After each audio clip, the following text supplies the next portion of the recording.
You're gonna come at me like, what? I'm gonna be like, Who did that? the guy in Sacramento. And in the Sacramento. Dude, this guy was like, But his eyes were off to the side, like up. Like I can't remember which way they were. Like I don't know. what's that? He was walking a straight line though. Yeah, it was in it, man. I said, he was in it. He was.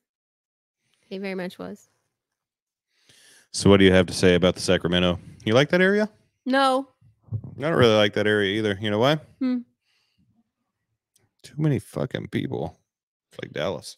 Yeah, I'm good. No, I don't want people to be like, oh, she hates on Cali. No, that's not it. Because we stayed in a beautiful part of Cali, and we stayed 2 hours away. It was an hour and a half on a good timeline, but it was 2 hours away on a bad timeline. Yeah, the only bad part is about that trip, and it could have been different if the roads were the roads are fucked up in California, by the way. I will say that. Yeah. It's a weird system. Yeah. But back to where I was going. Okay, sorry. I know, a lot of squirrel nut. Mm-hmm. But if they had that lane, like a 2-lane road instead of like a 4-lane road, but two on each side instead of. Oh yeah, it was split. No, like you had a one. They were legit. So there was I guess a watering reservoir, creek, whatever, river. I don't know what you want to call it. But then on one side it was like a two, like, and then on the other side it was like. I'm like, why not make it two that way and then two this way? Why you got to have? I don't understand. I don't understand. And it made us go a weird way to get onto that road. Yeah. We had to pass. We had to go over that road. Yeah, we did. We did to get on the road that we were on. And then we had to cross back over to get to that road to turn where we needed to go. We had to cross back over the road that we could have stayed on. Mm-hmm. But no, we had to make a left turn to go down 5 miles to make a right turn and go right back over that same damn road we crossed. Mm-hmm. Yeah. And then the on-ramps don't make any sense. Your off-ramp is your on-ramp. In Texas, it's not like that. And they have that wonderful blinking flashing light. Oh, 2 cars per green light? Sometimes 2, sometimes 3, sometimes 1 car. Oh, per green light. You got to pay attention to the signs, people. It was so confusing. We spent so much time turning around. Yeah. You turn. Yeah. Oh, my turn. So, like, before you guys jumped off into the middle of a conversation, welcome to the podcast. Yes, welcome. Number 13. I'm sorry that we're at number 13 just now, but we had to take a little pause and go to Cali and yeah, and we were take a break. We were exhausted. We needed to regroup, and I know that I'm excited for the things that we've even talked about tonight and gone live with tonight. My inbox is blowing up. We've got some awesome meetings lined up for the tail end of this week and next week. Content creation stuff. We've brought on editors to our team. There's just been a lot that's happened. Y'all saw how tired I was in episode 10, right? Yeah. Where I was literally passing out. Well, that's because to get to all of those episodes, we were literally around the clock 24/7. Yeah. For days at a time. And it tore me apart. Mm-hmm. Mentally, physically. Mm-hmm. I got broken. Mm-hmm. So if I didn't take a break from all of that. And we did. So it was going to be an issue. Well, so we needed to load our room, and we did. We tore it down. This is the first time we travel with our podcast gear. And this is the first reset setup, and it's a lot better. Which y'all can't see, but we can, and it makes this room functional. So this room is also functional for our family as well. Like, we still have to have kids go in and out of here and stuff. And so, like, the functionality of the room matters on top of having all of the gear. So that matters. But to that, this is also our content creation gear on top of podcasting. So yeah, so it's got to be removable, movable, resettable, and in a quick form. And protectable. Yeah. So we're staring at $12,000 worth of cameras. Yeah. Yeah. With the lenses. Yeah. And the cords and the pods. That's just the and cameras. The batteries and yeah. Well, we talk about that a lot on here. What we've got. Yeah. So you should know by now. Yeah. But this was the first time we loaded it all up. And so we really wanted to make sure. And with traveling, it wasn't like we were, because we have a studio here in Fort Fort Worth. And so, like, we do pack up some of our gear and travel for our podcast and stuff and content creation locally. This was the first time we've gone out of state with our gear, and we've done content creation for people in the DFW Metroplex as well. Now, that being said, like I said, this is the first time we traveled out of state with our gear. And so it was like, to me, it was like, I don't want to be stressed because we forgot something. And that wasn't because like I was scared you were going to be mad at me, because it was like, why didn't you tell me we were going to need that? Like, I didn't, not that you ever would. It is not that's ever happened. I just didn't want to be left with like, oh, I should have said something, or yeah, I should have, forecasted or thought it through or whatever. Like, I just didn't want to be like, oh, you're right, I should have. Because I felt like there was a lot riding on this event. Honey. Mm-hmm. You just need to breathe. Uh-huh. Well, and to that, so we stayed 2 hours outside. I got you covered. We stayed we overpacked. We did. Clothing included. We had enough clothes to stay 2 more weeks. And I really wish we could have. I really wish you could have too, because I would have, and I wouldn't have worn any clothing. Not where we were located. Nope. I walked up to the driveway naked, bare ass. Hang on, switch my camera. Yep, butt ass naked. It was nice. Nice breeze. It's nice to air out the balls every once in a while, huh? You got to do something with them. Yeah. Yeah. Well, there was a hot tub there. I was thinking about getting into it until I opened the cover, and it was a little milky looking.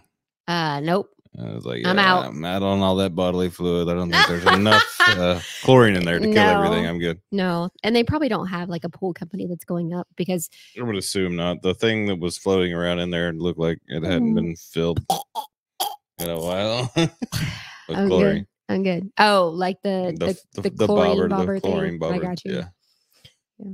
But yeah, it was nice. I woke up in the morning one morning and no clothes on, and just walked outside because the doors, you'll see if y'all watch the shorts, and I'm sure you do. But if you watch the shorts, you see the doors open from the kitchen out into the main open area. So I had both doors open, went out there, started cooking breakfast, whatever. And I was like, you know what? I'll throw me on some shoes. I'll walk down this trail naked. And then I did the Forrest Gump thing. Well, I think I'll keep going. And so I walked up to the mailbox. There's neighbors up there, by the way. I don't know if they caught it of you or not, but that's about the closest. Did you say, oh shit? No, I didn't. You know me, I don't give a shit. No, I know. That's funny. If clothes didn't exist, it would not bother me. Yeah, it bothered me. I do not care. But anyways, it was very nice, very relaxing. My favorite part of the house, of this particular house, was the bedroom ceiling. It had skylights in the perfect spot. So also in this place in California, they don't have air conditioning. They have heating. They have wood burning stoves to warm the homes. They also have wall furnaces to warm the room individually.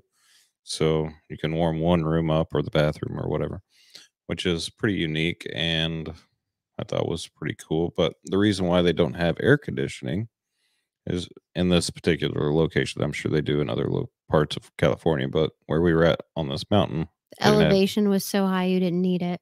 You don't need it. So the lows were in the 50s and the highs were in like mid 70s. Yeah. And so you just open up all the doors and windows, and because your house is set so far back off into this area, nobody's coming in there.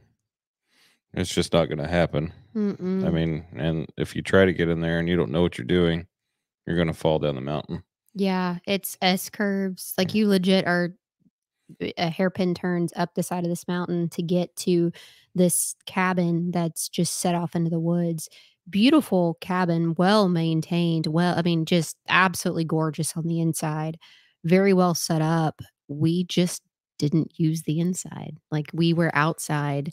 It was actually built like that to not Yeah. use the inside, which It is was it was so quiet. Like, we heard one dog bark the entire time we were there. and it It was was so across, like, it had to have been a long ways it away. was a long ways, and the other cool thing was, like, it was so quiet that, like, the wildlife would come up to you. So, like, there were deer that, like, I could have reached out and touched. There were squirrels that were, like, coming up to us because we were so quiet and just sitting still. While we were taking a Like, nap, it was just you and I were sitting on the so patio furniture beautiful. taking a nap, and patio furniture is like this, right? And so she's like got her head on my chest, Mhm. and I've got my feet up on the ottoman thing. Yeah. I'm literally, and this is me sitting there. I'm looking out just at, because This this is is a wide open area right this is here. this man's dream, by the way. Yes, it's, it's nature, it's beauty. It is just it was fantastic. It was. Well, But I'm looking for a treetop that is at my eye height, because I know I can find one, Mhm. but it took forever to find one that Yeah. was at the very top of the tree, because my mind was already going. I'm like, how do trees grow? Like, I finally get to You take a asked this break. question. I get to take a mental break off of, like, smart, intelligent stuff throughout the day, throughout the week, throughout the month, whatever. And I get to go brain dead, right? And then I get to actually think about the little things in life, like Mhm. nature. Mhm. And so I was like, how does a tree grow? Does it grow from the bottom up? Does it grow out of the top and then keep growing up and out? Does it grow from within and keep growing outwards? Does it do all of the above? I think the way you phrased the question was, "Is the top always the top, or does it grow past the top?" Yeah, probably. Yeah. Yeah, but I was like, I was mesmerized by the size of these freaking trees. Oh my gosh. Yeah, I wish I would have taken a picture with me trying to hug one, because, like, Yeah, it would have taken like 18 of her to get around one. honestly, yeah, These pretty trees are so crazy. beautiful. They really, really were. That whole area was just gorgeous. I loved how quiet it was. The Wi-Fi did not work, cell service did not work, and I appreciated that. Literally had no service on anything. It was very nice. We didn't even turn a TV on. My dad tried to call, I think, and I talked to him. He's like, I can't hear you, but I know you could probably hear me, blah, blah, blah. I don't even know what he said. Mm, And he said, I'll talk to you when you get home. And mhm. that was it. Click. Yeah. Yep. Well, I knew all the kids were taken care of, and in that, 24, 48 hours that we were there on the mountain, it was like, I what if it's catastrophic, it's gonna still be catastrophic when we get back, Yep. and me knowing about it does not fix anything right now.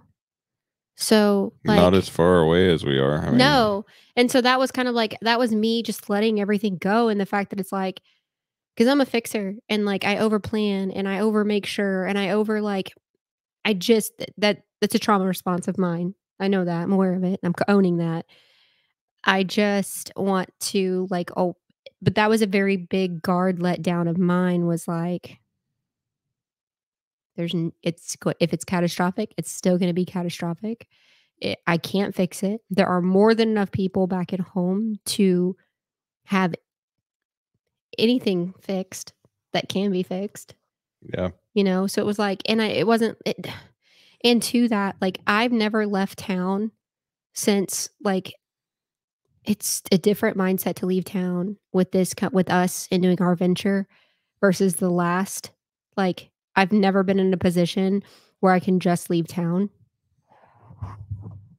And I know that probably sounds weird to you, but, like, it's always been, like, I've never just had an agenda of being able to leave town.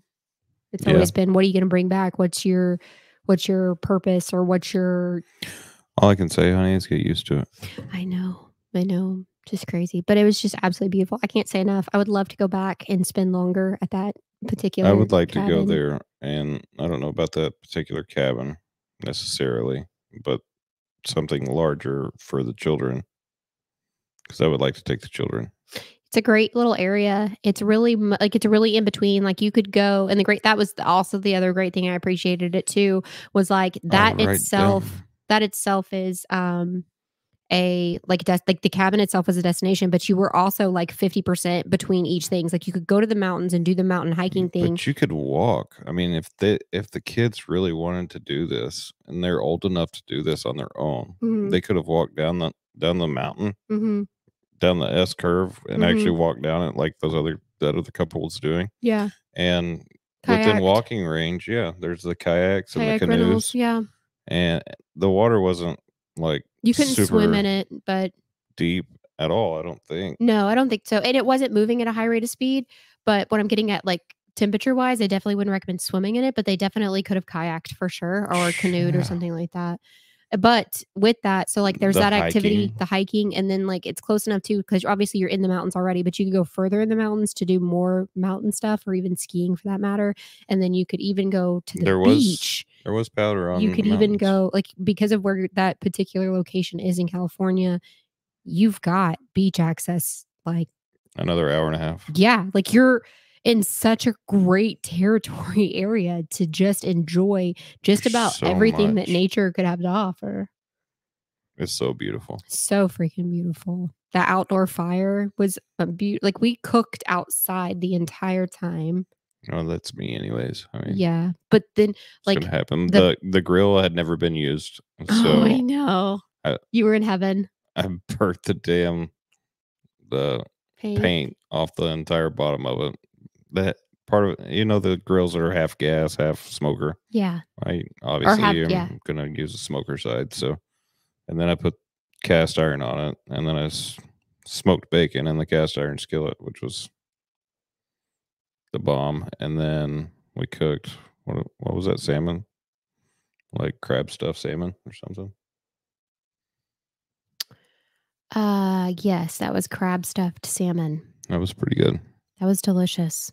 On top of a pasta, vegetable medley blend Didn't with even mean for that to happen. It just kind of did. oh, it was a It was really good. delicious dinner. Uh, Outside on this, like, 16 and it probably wasn't 16 It feet. probably is 16 feet. That thing was huge. A 16-foot long table that All cedar. all cedar. It just you guys have gotta go check out the videos in this shorts. Like, I'm not doing this cabin any justice by explaining it, but it was No, it was beautiful. phenomenal. And even if you were eating inside the panoramic windows of the dining room, you were outside. Oh yeah, or the bedroom. Like the bedroom, like get ready to go to bed, turn all the lights off, and And you see open the all the fire. shades. Yeah, you could see See the the fire from fire, bed. and the clear sky, like all the stars from the perfect aligning of the skylights right Mhm. above you. Like, oh my god, Yeah. I didn't realize how much, like, silence we needed. I needed it really bad, and I didn't know. I really didn't know. And we didn't book this cabin particularly because of and you guys were with us the night that we booked this cabin. Um, we didn't book We this did a podcast that night. yeah, we did, remember? And then we stayed up for 24 hours because it took us 5 hours to find this Yeah, place. Uh, it was that was worth it. another 24-hour night, 48-hour day. Mhm. It was worth it. This cabin was absolutely worth it. So, if you guys would like the information, we'd love to share it. We don't know the owners or anything, we just happened to Yeah, so gorgeous. the location is actually called Forestville. Forestville, California. Yeah. A lot of vineyards. And another weird thing I didn't know that they did. Actually, two things I didn't know about in California. The, would you say walnut or almond? Almonds. Almond trees, they farm. Yes. Like we would farm Christmas trees. Yes. They do almond trees Yes. and strawberries. Their strawberries are so good, Yeah. but they're all over the road. It's because they overload the trucks. Yeah, But but so the strawberries we got obviously at the market. we did. So I actually knew all of this already about the almonds and the strawberries. So growing You up did, I didn't. growing up there in California, that was actually one of the things was, in the smaller towns, not obviously where we were, like, driving on the freeway where you can see them, but, like, they're the farmers, you actually go into the strawberry, um, fields and you pick your own. That's So you where pick the your song own come from? you Strawberry fields forever. I have no idea what you're talking about. It's a Beatles song. Okay. So yeah, like, as a little kid, we would pull over on the side of the road, we'd pay the farmer at the stand, and we'd go and we'd pick our own berries, or we'd pick our own fruit, or we'd often go like, back then, they had, orange groves, we'd go into the orange groves and we'd pick our own oranges, apples, um, just as a kid, that's, Interesting. like that's what we did. The almonds thing, I think the almonds tree and the almonds, everything, all of that has happened since me leaving California. But yeah, since being back and going back as many times as I have, like that is one of their largest things now is almond trees. But think about all the almond products we consume Yeah. Milk, and milk. Yeah. butter, So many almond things. And it takes a lot to grow almonds, especially at the rate of which as the and the world tree is grows. consuming them. Yeah. And you got to think everything has a season. So you've got to maximize everything. Yeah, So but the place that they're growing it, it's like if it's like that all year round, can you imagine? That's why that all that stuff is so fruitful right there. yeah. Because if that So is the same climate year round, I don't know if it is or not. I'm just assuming because for rapid growth, you would have to almost have that. yeah. Are you looking it up? Yeah. Yeah, and I know that there's been quite a bit of controversy too about California and almond trees because it takes a lot to grow an almond tree, and they truck. So have you ever seen those truckloads of bees that they're shipping down the road? You ever wondered why? I haven't seen that. Yeah. So in Texas sometimes you'll see 18-wheelers that are just packed with bees. Well, what they're doing is they're relocating those bees to pollinate the trees. So what did we lose? Mhm. We lost central camera. You want me to get up and press the You button? got it. You Okay. keep going. Um, so there's I don't know why. probably a setting since you've redone everything. So with that they'll truck the bees for pollination, and people are talking about how many like bees we're losing and killing by just having to move them just so that we can grow almonds, and how like detrimental it is to the bee population. Pretty crazy to think about.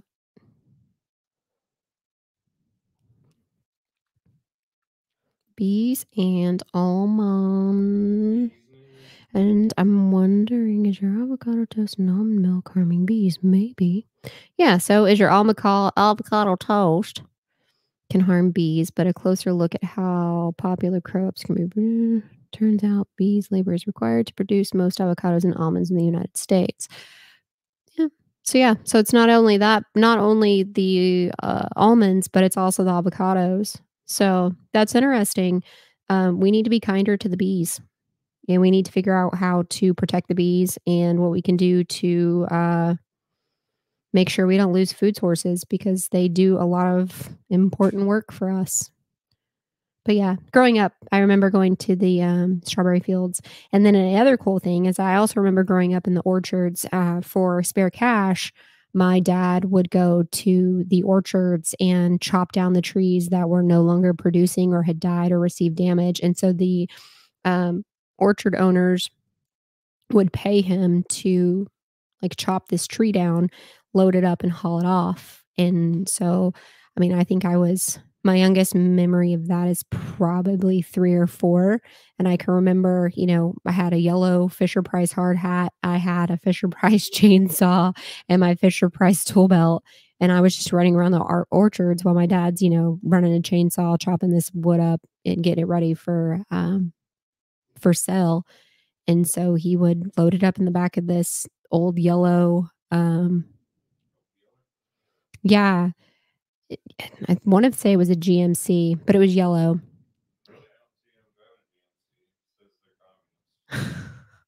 Well, it was Rogers. He would borrow it because the wood wouldn't fit in the back of his little Toyota that he was driving. or whatever he was driving at the time. So, yeah. Fun stuff. But yeah, my origins go back to Cali. We'll see what happens. It's okay. We've got other cameras to choose from. So yeah, I'd be running around the orchards and be chopping up trees and chunking them, and then we'd haul them home, and that was that. So, is anybody wondering why we went to California? I don't know. Do you think? Probably. Why? I mean, why would they pack all their stuff up and leave? What's so fantastic about? Why are we going red to blue? I don't know. No more donkey. Chasing that elephant. Oh, there's so That much elephant in the room. There is so much in that statement. Yeah, there is. Which one do you want to talk about? The elephant or the donkey? Neither at the moment. Thank you. Stay put. Microphone. I like to look at you. My sexy wife. You're sweet. I know. I was thinking about that. I was like, while this is a great setup, it doesn't allow me to, which is why I said we needed to hang those up, because that camera actually needs to be more like here. Yeah. Maybe. We'll see. We need longer HDMIs for that. Yeah. Maybe we just need to get like drone cameras that just like float the whole thing. Good. Good. I'd have that noise though. Yeah. So why did we go to California, honey? Well, we got invited to go speak at a HVAC Master of the Hustle event. What does that mean? It means we got invited by a total badass who teaches people how to be better, do better, and excel. TBA? TBA, total badass, yeah. So he teaches and shares what he knows, how he became successful, and because he wants other people to join him. And he hosted this event for the attendees, no charge. And which is really cool. Which is really cool. By the way, because people don't do this. People don't do this. We had a packed house. We were at the event space capacity was 100. We had 110. While that doesn't sound like an astronomical number, I think it's a great number. Considering the max occupancy of the space, what it is for the entire building, and we were only taking up a portion of the building. Yeah, and to that, like there were so many people that we had to go last minute and run and rent chairs. Yeah, they were out of chairs. It's crazy. Yeah, well, we knew there was going to be an extra 15 to 20 people that showed up unannounced, and there was, and it just happened. Yep. Well, which was great. A lot of my social media sharing out and like his and so yeah, like everybody's following matters, right? And to that, when it comes to events, your network is your net worth because it matters for attendance. For events, absolutely. Yeah, it does. Your reach matters, like to a certain degree. I mean, you're going to have all of your ads out on social media platforms. It's not necessarily where 100% of your stuff is going to come from, because we do other marketing styles as well, like mass emails or text messages, and which stuff are important. They are. They're the follow up to the people that aren't catching it on social media at the right time whenever it gets dropped or scrolling through it or it gets bypassed or whatever. Yeah, there's always that possibility that you get missed. Mm-hmm. When you're trying to put something on, but not really where I wanted to go with the conversation. So sorry, I got off topic. No, you're fine. Yeah. So he invited us out, invited me to speak on stage. I was one of what did I say, 8 or 9? I believe there's a card close by. Got the list here. Oh. So here we go. Here's the deal. Like here's the lineup. Here's the lineup. And I'm reading you this lineup because these guys that I spoke and ladies, women that I spoke with, you should definitely go check them out. Highly worth it. Phenomenal people. I spoke on stage with some heavy hitters. and shook hands with some people that are amazing. So Jason Walker hosted the event. He also did an hour-long presentation. Weldon Long, Closing Like a Boss. I highly recommend you go and look at his books. Go look up his stuff on social media. He's got a great story. Joe Crisera. And hang on, back up to Weldon, because I'm going to post this at 5 o'clock in the morning. Oh, okay. Tomorrow morning. And he goes on tomorrow afternoon.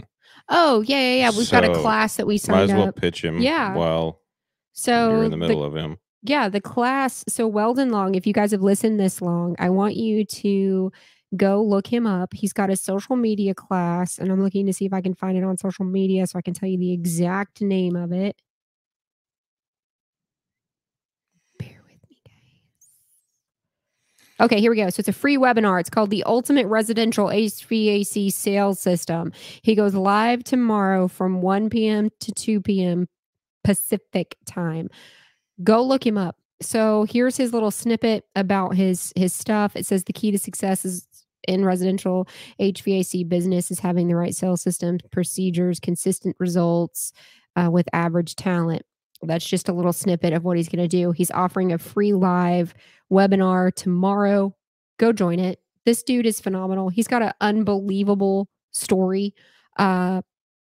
I was blown away. And what does he look like? He's bald, right? He is bald. Yes, indeed. He's bald. He's a good looking guy.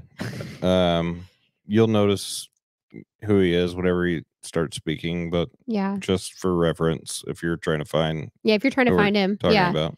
Yeah, he'll probably be in a suit. Yes. Yeah. And actually, I'm actually going to go. He's kind of got a lawyer's name.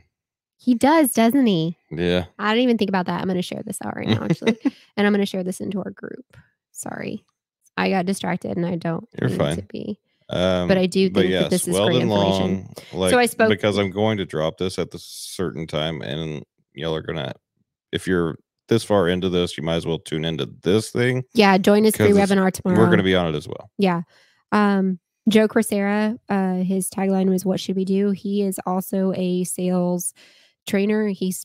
From my understanding, he specializes in electrical, which is what I love because there are not a whole lot of sales trainings that specialize in electrical. Everybody wants to touch plumbing and everybody wants to touch HVAC, but there's nothing really specifically geared towards electrical. And I like that about Joe Crisera's program. Well, everybody's scared of electricity. It only gives you one shot.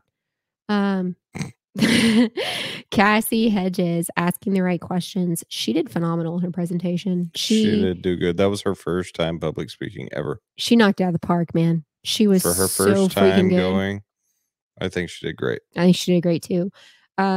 Philip Clemens, they call him the mastering the airflow unicorn. So guess what happened? He is so Phil Clemens. I love him and his wife Jenn. See, I did it. Sorry, Jen. I'm sorry, Jess. I hope she watches this. I know, right? Okay, so hey, Jen. Yeah, it's Jenn Clemens. It's Jess and Philip, and so Jenn Clemens. People thought Philip and I were a couple, but we're not. Like, I never met this dude. No, we're not. I never met this dude before. Our last names are just close. Like, the only difference is his last name is missing a T. That's it. So great dude. He works with Jason as far as doing on-sites and trainings and things like that. Then we had Drew Cameron, Show Me the Money. So Drew Cameron, he blew me away, in the fact that he was like, I've been following your story for years. And I'm like, what, why? Like, that made me so much more nervous when he came up and told me that before I went on stage. How? Yeah. And what do you know? What did you write down? What did I write? Oh, no, yeah. What did he write down? Like, I don't know. What for years? Yeah, like, what does that mean? What the fuck? Whoa, that's cool. What did we get there? I'm confused. What did you do? Whoa. What is that? The middle camera or a camera? I don't know what happened there. I'm so glad it was nothing inappropriate. Okay, I want to do it again. What is that? That's an old clip from, I don't know, it's saved. I'm so glad I was in Jammas. Nice. Well, it was saved to this, I don't know. All right. Saved to the ATEM. So there's not even a card in the ATEM right now. Oh my God, that's that's hilarious. Okay, so Drew Cameron, show me the money. Look him up. He's also a really good salesperson. Talks about procedures. So, what? it just cracked me up. Oh, I'm like, what did I say? Did I say a funny word? Some Seth Uri, Ure. He is with Good Leap Financing. He had some really good points on offering financing for people. Yeah, so there's never a no. Like there can be a no, but there's always a way around a no whenever you're in sales. No matter what sales you're in, there's always a way around no. Yeah. Or I've got to talk to my wife, or I've got to talk to my spouse, or my husband, or whatever it is, partner. Doesn't matter. All right, let's get the partner on the phone. Let's figure this out. Like, what's really the barrier here? Like, what are we Right. talking about? And the barrier typically comes down to it being a financial barrier because one person is able to spend money and the other person is not.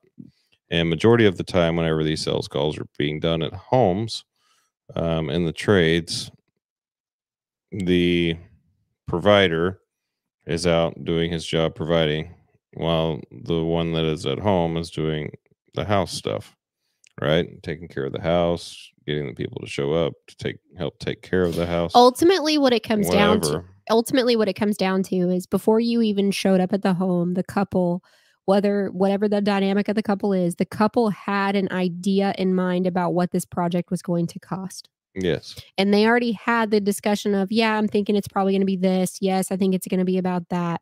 Whether or not they decided, not every time, not every time, but a majority of the time, they've already had this preconceived idea of what they think this fix or repair is going to cost. You are not privy to this information beforehand. So you just get to go in and guess. And so then you're trying to skirt the guesses and the objections. You're trying to basically clear the objections so that you can complete the sale. And one of those being, oh, well, that's outside of our budget. Okay, well, I understand. Well, instead of taking and reducing your price, which cuts into your overhead, and each one of these stacked on top of each other as far as presentation goes. And so the lineup makes sense, right? But so the Good Leap financing, he's basically like clearing the objection of being like, make it a affordable monthly thing, and don't select the customer you're offering finance options to. And he even went into like, there was a different term besides financing because it's like the word financing is completely out the window now. Yep. So like that part, and I didn't retain what he was talking about, but I was also working and shooting content at the same time. But I did catch the fact that the word financing or financial options is dead. I did catch that much of it. And then after Seth was myself, and I talked about. Did it again on accident. You're so silly. Harnessing the power of your mindset was my presentation. And she walked out to walk around the club. But everybody. Yeah, I kind of blew everybody out of the water with that. Everybody was like, the hell? What the hell is this? And then Joe Cunningham is what's this walking out in a bright pink ass dress? And I've been seeing her about ass 4.5 feet tall. Yeah, on a good day. Joe Cunningham, he's like, you're doing the work. Quit leaving the profit. So there's a really amazing lineup. These are some like rock stars. The last guy should have been somewhere up on the front line, in my opinion. Yeah. He had a lot of great topics that majority of the room, like, all right, you got to understand, sitting through 9 or 10 hours, and I'm sure you guys do understand this, of talking at people. Yeah. So you've got to break it up. You've got to have breaks. You've got to interact with the crowd. You have to have the crowd interaction with the people that are speaking. There are a lot of important factors whenever it comes to doing one of these. Yeah. That have to happen. Like, in order to keep your room, you must work your room, and you must work your room well. You must not talk whenever they're talking to you because they legitimately have something to get out. Let them get it out so that you can move on. Because if you engage in it, you're going to be stuck. And if you get stuck and you don't have a bailout person, you're stuck. And if you want to know what a bailout person is, well, your bailout person is your partner or whoever you took to the event with you, and you better have taken somebody to the event with you, especially if you're speaking, because you're going to need a bailout partner. You're going to need someone that you signal somehow. You flash your hair, you pop your shirt, collar, whatever, touch your ear. There's a signal that goes, I need out.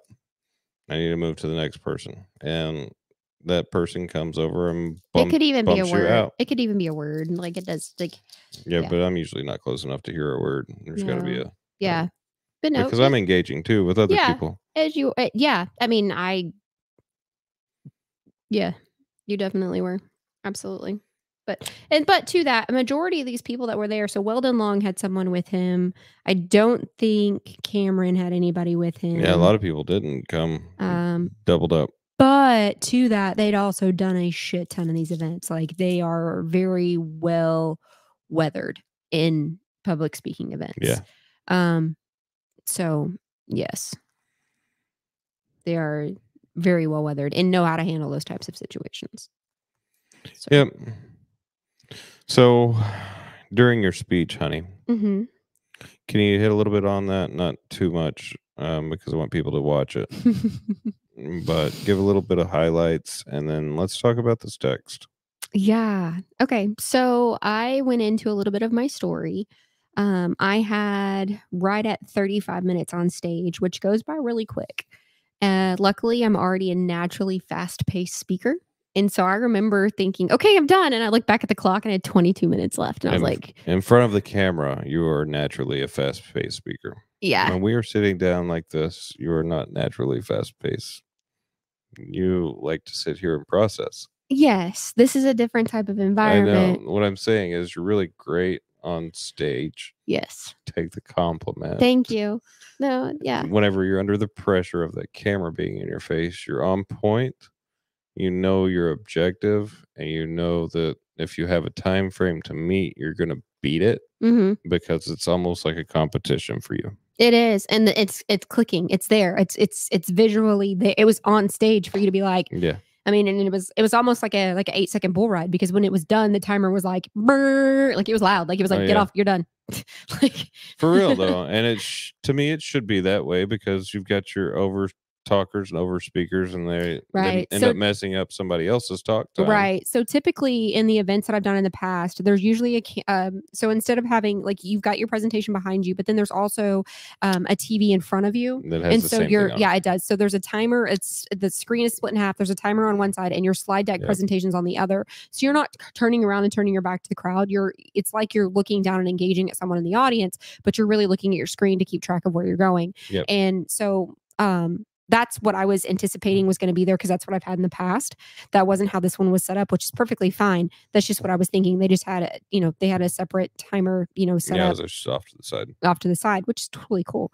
Yeah, because you were working the stage anyways. I was all over that stage.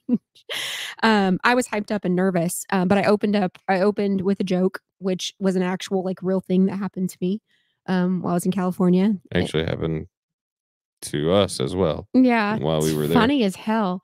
But like so the joke, it's weird as hell is what it is. The joke is it's not even really a joke, as it is a funny story. Fucking real. It's real life. It's dumb. I was like, y'all state's fucking weird. So I went to CVS. Literally, this is how this went down. Y'all state is fucking weird to a bunch of people that live in California. And they're like, yeah, we know. Then thank you for saying it. You're welcome. But I was like, your state's fucking weird. And so I went into the story of telling them, like, I went to CVS because I, check my luggage. And when I check my luggage, I don't like to put like body wash, shampoo, conditioner. I'm afraid that it's going to bust. It's going to go all over your I've had that legit happen. And then you go to the place that you're going to doesn't have a washer and dryer. So what do? You can't wash that much soap out of your clothes. I'm sorry, you can't. Nope. Not without a washing machine. Or a water hose, right? So I was telling him, I'm like, look, so I go and I'm checking out. Well, as I'm checking out, there's this line that's like continuously growing behind me. And I'm from out of state. So I'm already awkward anyways, because I'm like hyped up in the fact that this is not a normal place that I would go. And am I at a CVS that's in a safe part of town? Like I'm just hyper vigilant. And so I'm checking out. And so I place all my items on the counter. The lady rings them up and places them back on the counter. And she doesn't offer me a receipt or anything. And I'm like, and so then I insert my debit card, I pay, and I'm done.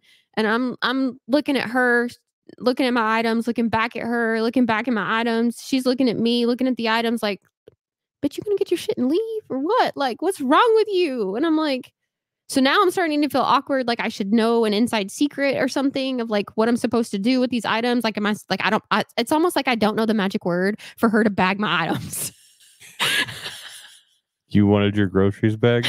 I did. I was like, I don't know the magic words. It's called bag my groceries. I don't know the Not magic eat words. them, but bag them, please.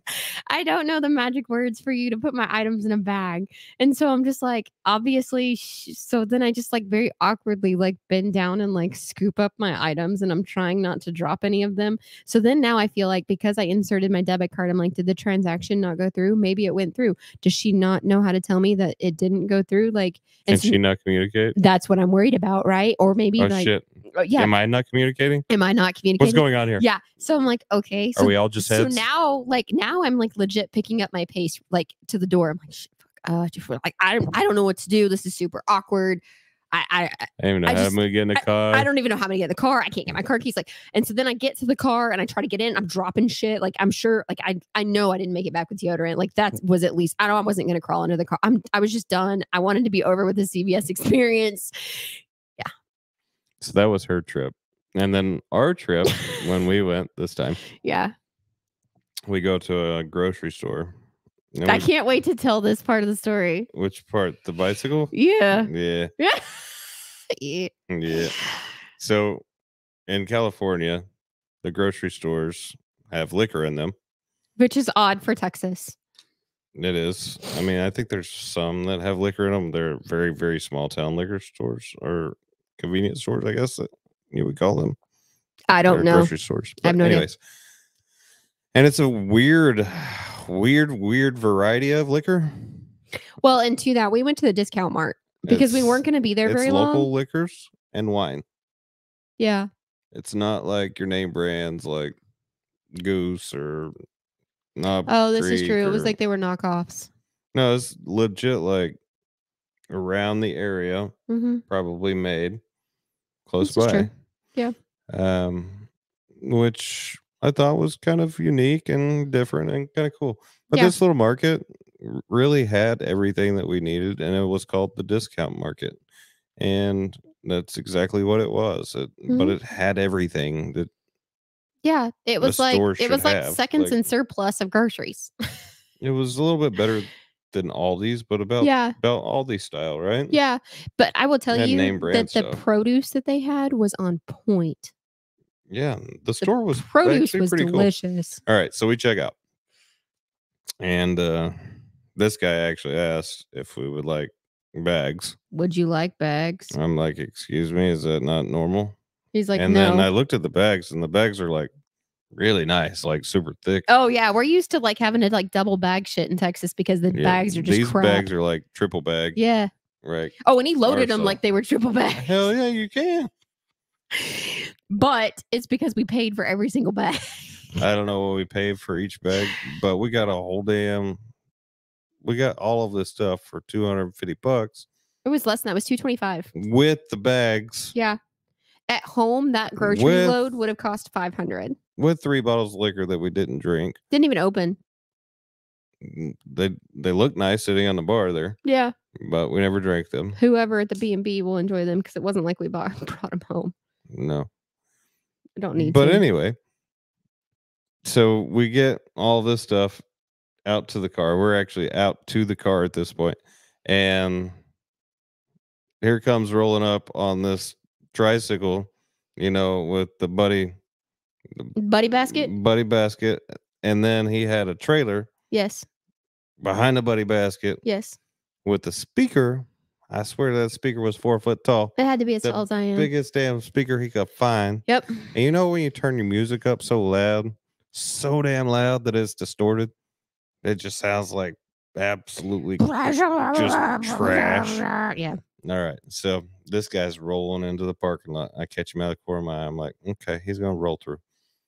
So we're loading the groceries, and get down to the last bag and turn around to go put the cart up.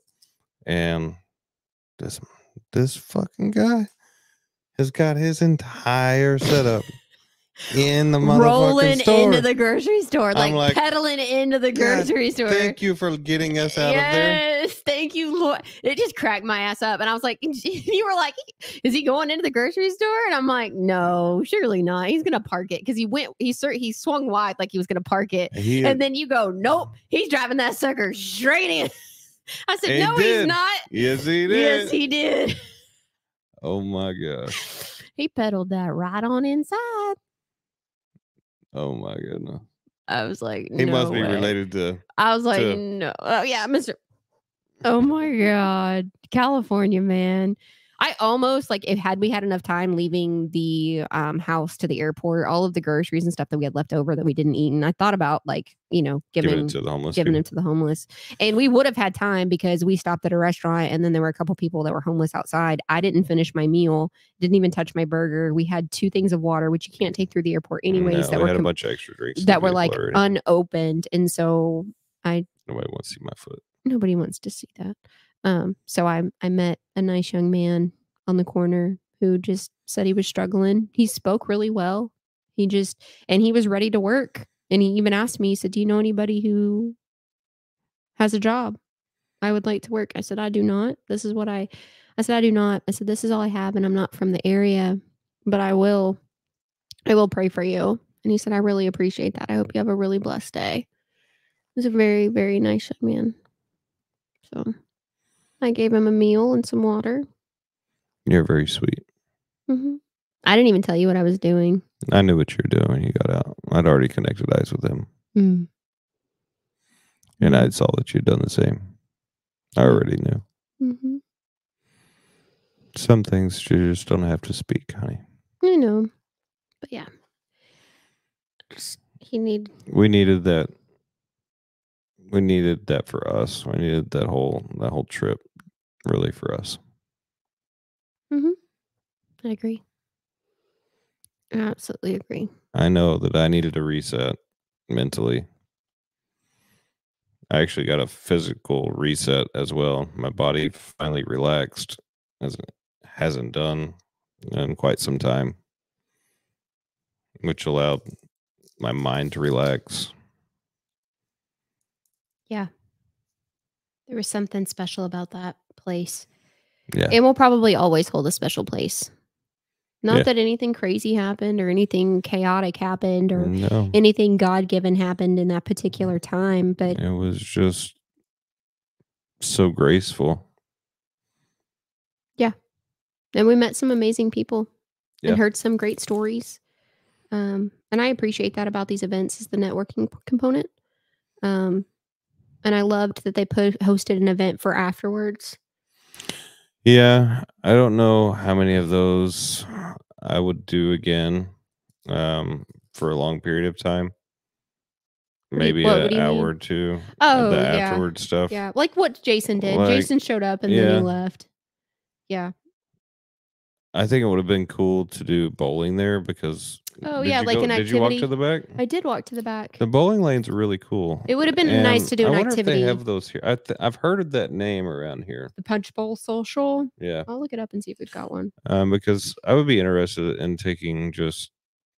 That might be the one that I saw downtown. Whenever we were looking. There is one Punch Bowl Social in Dallas. In Dallas, is there one in Fort Worth? I will look that one in Dallas. See. That one in Dallas is like a multi-story building, isn't it?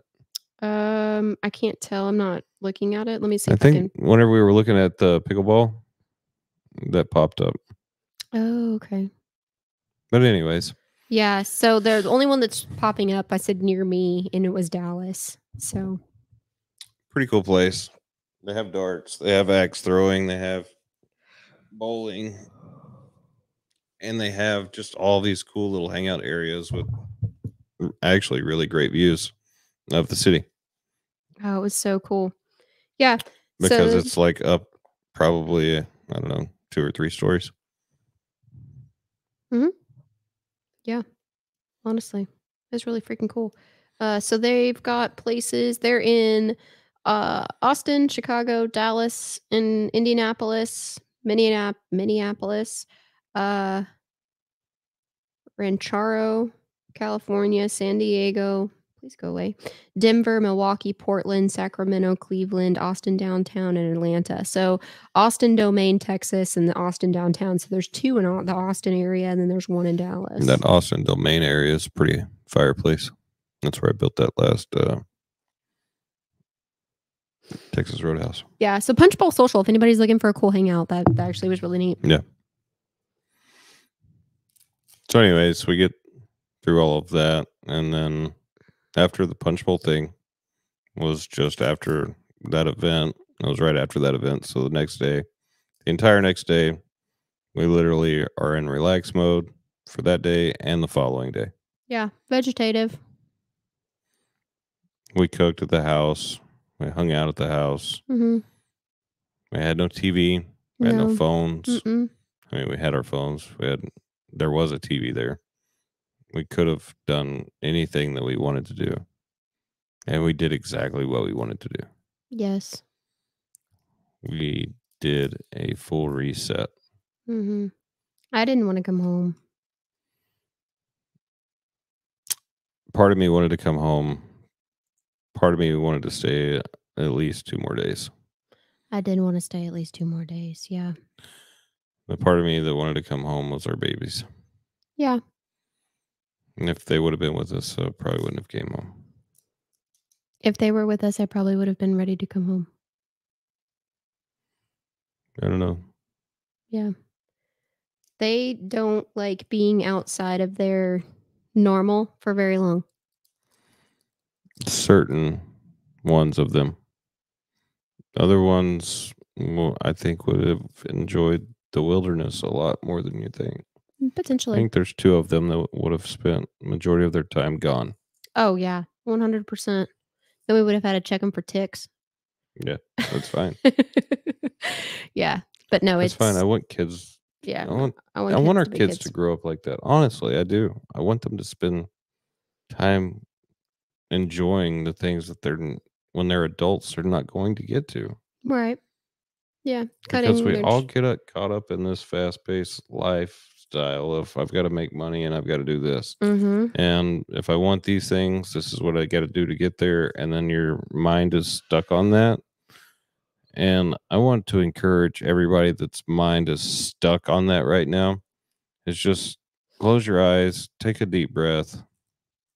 I challenge you to unplug for 24 to 48 hours. Get away. If getting away is even just shutting everything off and going and sitting in a dark room, then that's what it is. It doesn't mean you have to spend money to go somewhere to reset. No, it doesn't. You can do it in your own home, but you've got to have the mental fortitude and toughness to not give in to turning things back on. Yeah. Yeah. That's you can do it. Yeah. And if we cared enough, we could have had Wi-Fi working. Like it wasn't. Oh, I could have had everything lit up. Like I would have hotspotted something to something else. Like there was internet there. I'm sure it was just a matter of like, I don't know. The point is that the reset needed to happen, and we talked about it prior to. Yes. And we wanted it. And I legit got to have my wife one-on-one without anything. And I loved every second of it. Me too. Yeah. My favorite was just sitting outside on the patio, like laying on your chest and just feeling you breathe in and out and hearing your heart and just. We were so relaxed. Yeah. Like I said, I was looking at this tree, right? I want to go back to the story for a minute because this was funny. I was looking at this tree, trying to find a treetop. So I'm like gazing, like I'm just kind of trimming everything out as far as I can see. And I finally find one. And whenever I find one, like right next to me up here, there's a railing. Mm-hmm. And so there's this squirrel at the end of it. And he's checking me out the entire time that I'm just kind of scanning. But I'm scanning with my eyes, not my full head, just my eyes. Because I see him jump up. And in front of us, we had those little like peanut butter crunch ball things that you put in the freezer. They're so good. They are really good. I saw those and I was like, he's going to love these. They are good. I love peanut butter. But they were sitting in front of us because we were snacking. You know that's what he was smelling. Oh, absolutely. And so he's inching up closer and closer and closer to where, okay, we'll call like, I guess you can't see this. All right, where can you see? I bet if All you right. go to your camera. Anyways, like the edge of my armrest over here. I don't know if you can see it in my camera or not. Nope. No.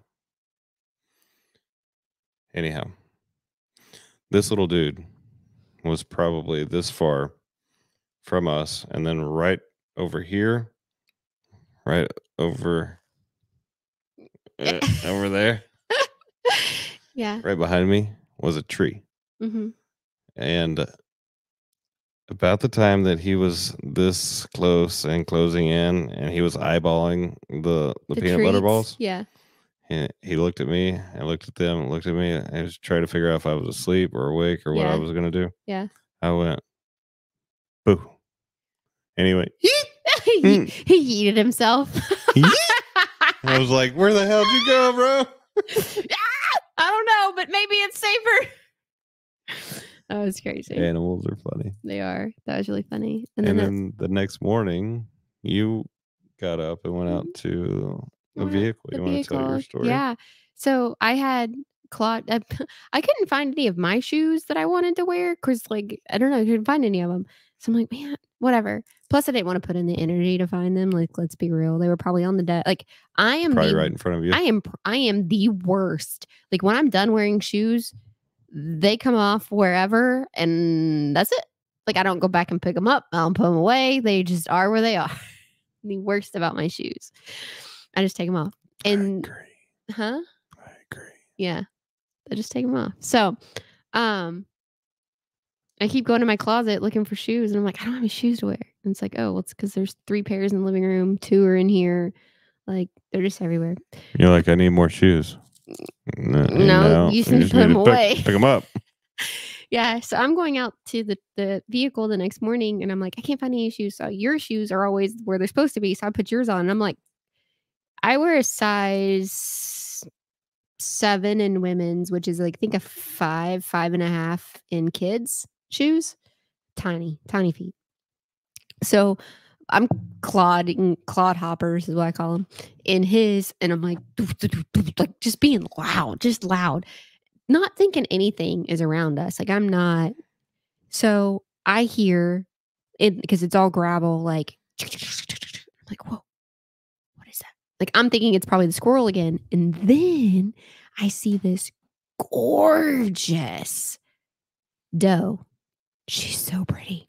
And then she still has 2 fawns with her. Yeah. And they're still spotted. Like, they're still spotted fawns. So there's babies. They're still babies. Yeah. Gorgeous and beautiful. And I'm like, I'm just standing there in awe. I'm like, of course I don't have my fucking phone on me. Like, not that I could post it or anything, but I could at least take some video of it.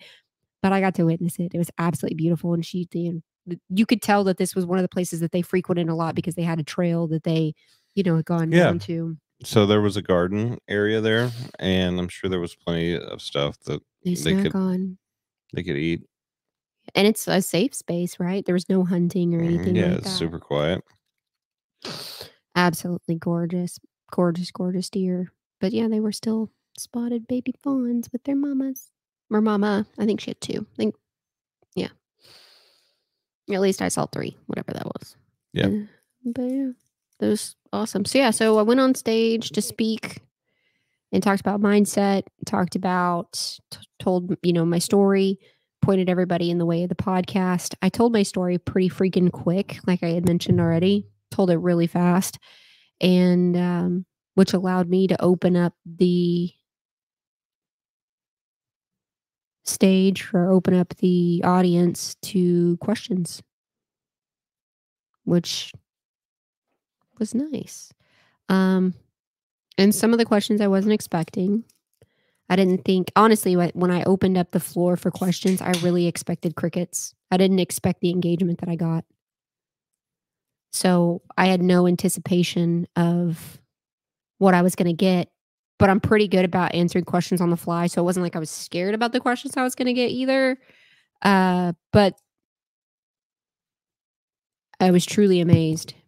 Honey, you totally knocked this thing out of the park. Thanks, boo. I'm going to be real for a minute with everybody.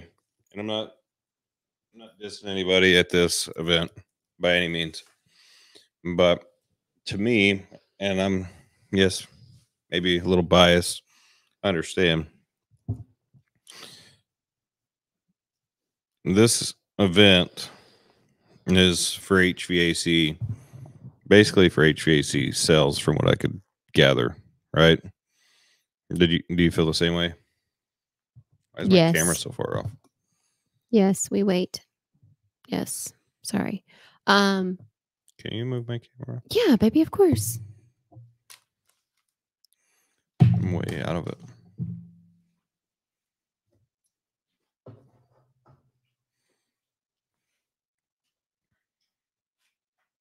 There you go. That's good. Thank you. All right, so we're at this event, and yeah, there's some amazing people. And what's triggered us to do another event here is there's one just absolute amazing person. And there's not one thing, one certain thing that makes her just super special, amazing. She's just all around 100% genuine and true and real, and doesn't have to put on a show to be herself. Like, there's so much to this human being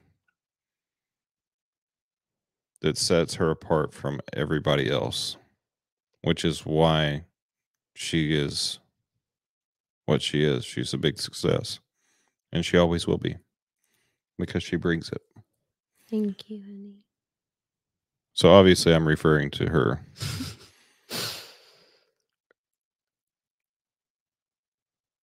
She needs to run the show, I have in the and so she's past. going to. Yeah.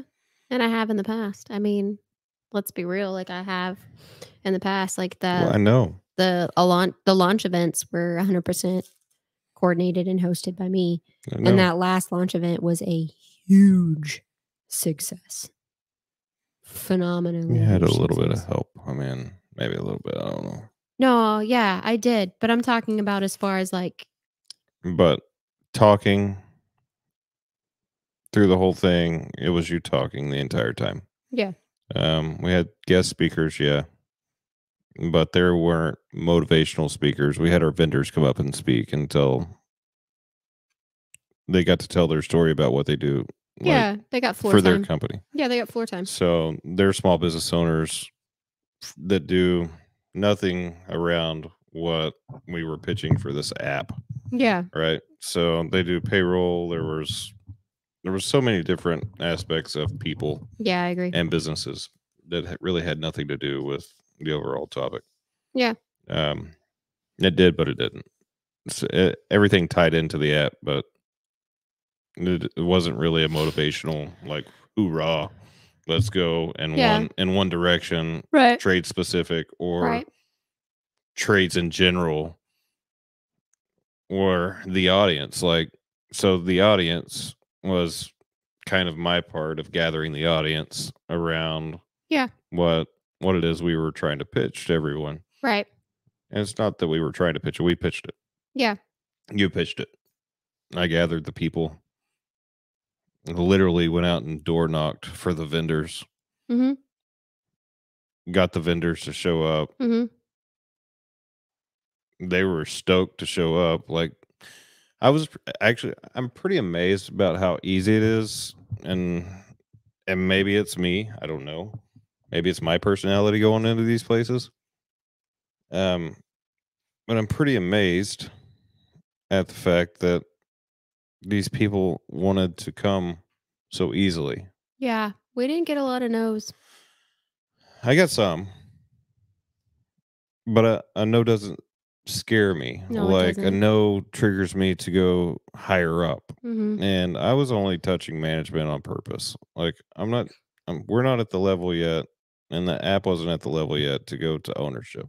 mhm. And so all I wanted was what I got, which was just the speakers Yeah. That was on great. on the management level. We set out and accomplished what our agenda and objective was.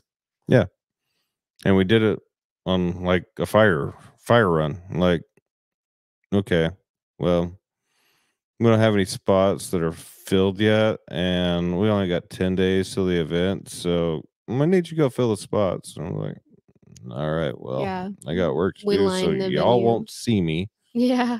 I'll be gone. Yeah. Yeah. Yeah. I was 20 was I 21 weeks, I 22 don't know, but weeks there was a pregnant? lot of hospital time involved in that too. Mhm. Well, and my body just essentially gave out afterwards. I pushed myself too hard You to did. make that event happen while pregnant. Um, You did. didn't feel like I had a choice though either. I understand that. So, but I'm grateful that my body held out. We have a healthy child. I just want everybody to know, like, I did all of that While while pregnant. pregnant. Oh, our child is gorgeous. He's so handsome. Yeah. So it's not like I haven't hosted an event before. And I know what It's not like you haven't done public speaking. We've done all from A to Z on the spectrum of events, yeah. from shooting the content to now having editors on our Mhm. team to being able to produce it all back out Mhm. for each individual speaker, Mhm. for them to be able to then create their own. So this is the idea, right? Is we capture, as far as the content goes, we Mhm. capture each speaker and Mhm. then we turn around and give them their content so Mhm. they can turn around and set up the next deal Mhm. and invite us in, and so on and so forth. So it should be a next spin. Next person takes the baton, and maybe we get one and we hand it off and go, okay, it's your turn. You go set up the next one. It's Yeah. not a bad idea. No, it's not.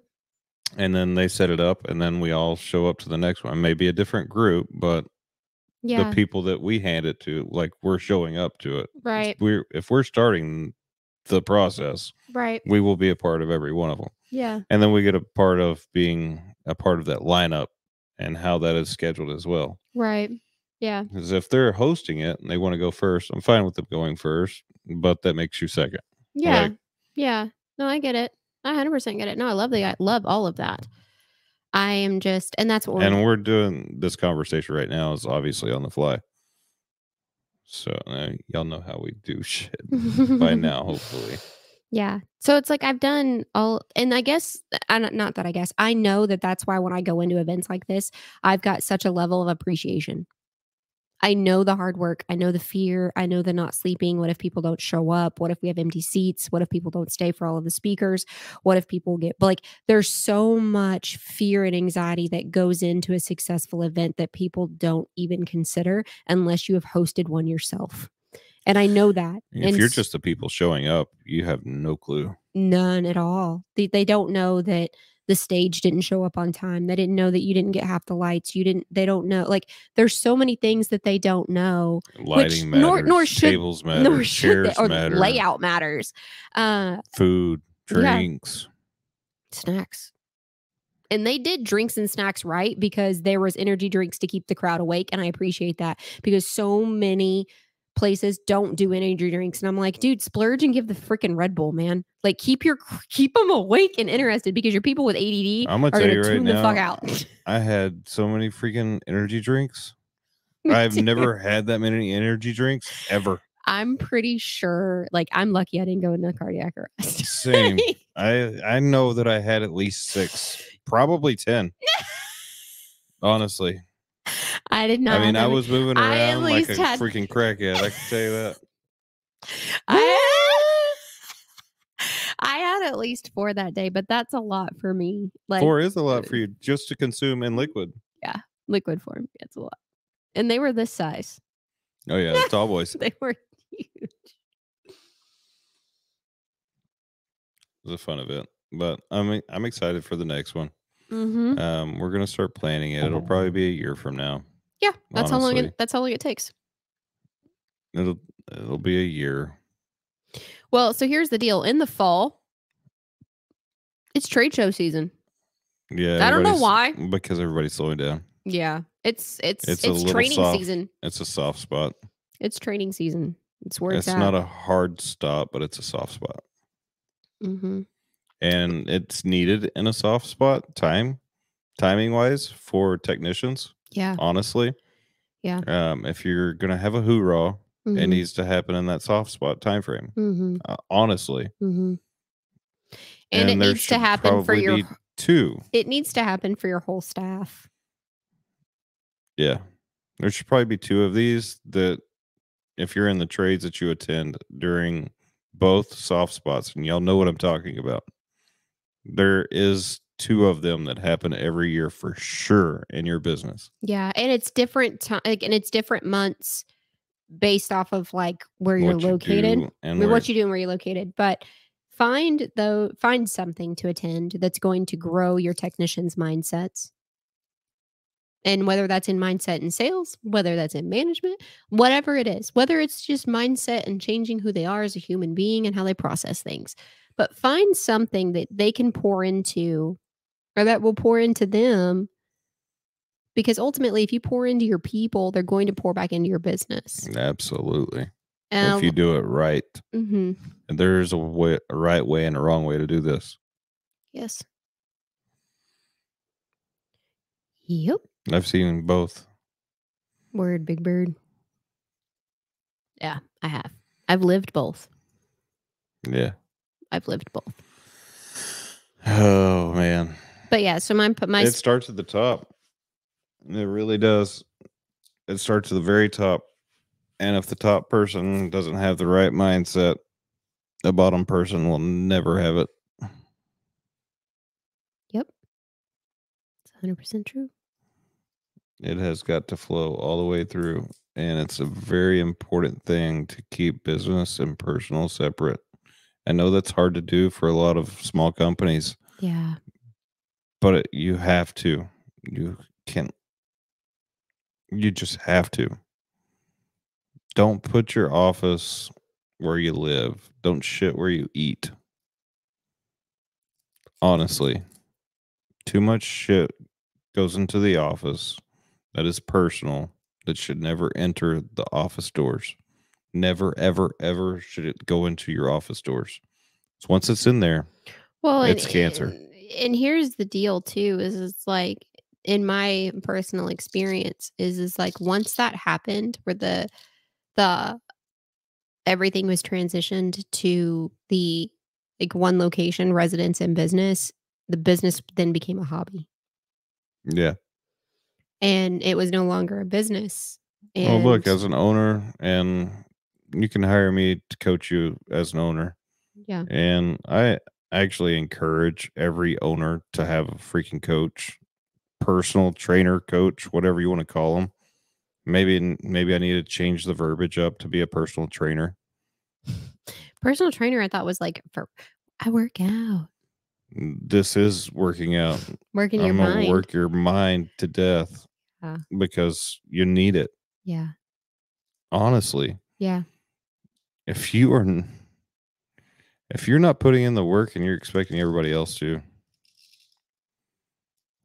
you're gonna lose. You're not gonna win. Yeah, and I said it really well on stage. You cannot sell yourself out of bad policies and procedures. There's not enough sales out there if you do not have good SOPs and POPs. You can't do it. So what? You're training your sales team. Fantastic. But No, well, yeah, you can send them to every damn training event there is. yeah, absolutely. Doesn't mean they're going to do shit with it because guess what? If you don't believe in it, neither do What's the they. follow through? What's your What are the repercussions? what are your procedures in the office? What are your like that's all fantastic, but you can't sell yourself out of bad policies and procedures or bad management for that matter. Yeah, we talked about that a little bit.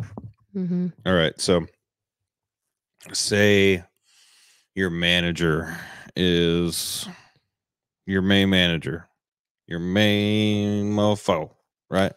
He's handling all your stuff, and you just go to one person. That's nice. You think that one person is running your business the way you want it run? Probably not. He's going to tell you it is. Yeah. But is it getting done? I don't know. How do you check up on him? What checks and balances do you have in place? I don't have any. I just trust him. Cool. Let me know when you're looking for a job in 3 years. It's only going to take 3 years. Usually that's I about got how long 3 it years. that's usually about how long it takes. I'll take that chance. Okay. Better you than me. But for real, that's literally what kills businesses is you. I'm guilty of this too. All right. So it's hard for me to say. It's easy and it's hard for me to say. I did this. I still stayed in tune with everything close because I can't let anything go 100%, which helped me in the long run whenever I had to get rid of this person. But I had someone close because I didn't want to get close to the technicians. You needed a buffer. I did. And so I had a general manager. And for the most part, he did a great job. For the most part, he told me what I wanted to hear. And I'm not like most people that will sit back and go, okay, and listen to somebody feed you full of shit and ignore everything else around you. Yeah. I'll listen to what he said, but then I grab my keys to my truck and a laptop and I go sit in my truck and I pull up every address of every job site that we have. Mm-hmm. And I physically go check on them myself. Mm-hmm. And I cross examine what I've been told by him Mm-hmm. and what's actually fucking going on. Right. All right. So then, So it's not that you're managing the job site. You're not managing any of it. no, but then I come back to the office for review time. And almost every time I was lied to. And that's not the stage of the job. And you know why I was lied to? Because he got so comfortable in his job and his situation that he thought nothing can touch me. I'm fine. I'm the owner's pet. I'm the mouthpiece. I am who he's going to talk to, and I'm going to be the person that talks to the GCs. And all I've got to do is deliver information to the main guy running the job, make sure that he's reporting that back to me. I don't even have to go to the job sites. That's really what it turned into. He stopped even Mm-hmm. going to the job sites and getting a report from the guy running the job site. All right. Right. So how are you really going to know what's going on if your ass is not out there checking on my jobs? I'm paying you to go check on my jobs. You have a company truck, you drive all over the place. Plus, you get a gas card, you drive it home, all this shit. So, how do I know that you're truly checking on my shit? Well, I don't know unless I go out there myself. Mm-hmm. So, just because you're the owner and you have a general manager filling you full of all these good details, Yeah. And if you're to that, not, and now they've got so many other great, like they've got company cam, I think is what it's called, that takes then you have to put the pictures in the company cam and give it an update every single day. So if yeah, you've got you can set you can set all that I'm up not in about there. spitting all of it. Personally, yes, love the idea. I'm just saying that, like, I'm if you've got so many projects going on and it's not that you can drive to the job site, Mhm. maybe you can't go to the job site, something like that. Like, because there's some of these businesses that handle projects that are Out of state. out of state. Yep. Like, that's why I'm like, okay, well, I appreciate the company cam because you got a little bit better handle about what's going on. And maybe that allows you to open up and handle more things where it's like, hey, I need the job status picture updates Yeah. of the job. That holds everybody accountable as well. Not only that, but then you've got that picture update daily to show the progress of the job to hand over to whoever you're. Yeah. So I really appreciate pictures, and I know general contractors do too. So, Yeah. from a whole nother perspective of what we're going to be doing with this electrical company, we'll have deliverables of other things, which will honestly take this into a completely different situation. You talking about the content creation portion? Yeah. Yeah. Because I plan on making every job site content.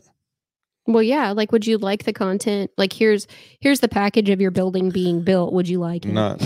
Not like a service call, but the industrial stuff, the commercial stuff. Yeah, like the ground up stuff, the mega big stuff. Yeah. If I'm doing a Texas Roadhouse and I'm getting like full blown, like I'm getting shots of telling the story from foundation all the way to roof. To ribbon cut, even for that matter.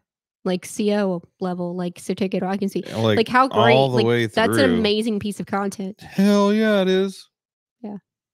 And how, like, and here's the deal is like we could go out there, and not only that, now we've got the editor team, and so then I'm able to, like, you know, throw it all over to the editor. Would you like to? It would only take one time, and then the door, you wouldn't be able to keep the door. Yeah, they'd be blowing through it. I'd have to hire people for the agency. Yeah, which is fine. That's why it's called an agency. It's a big name because it's going to be a big thing. It is. It is, yeah.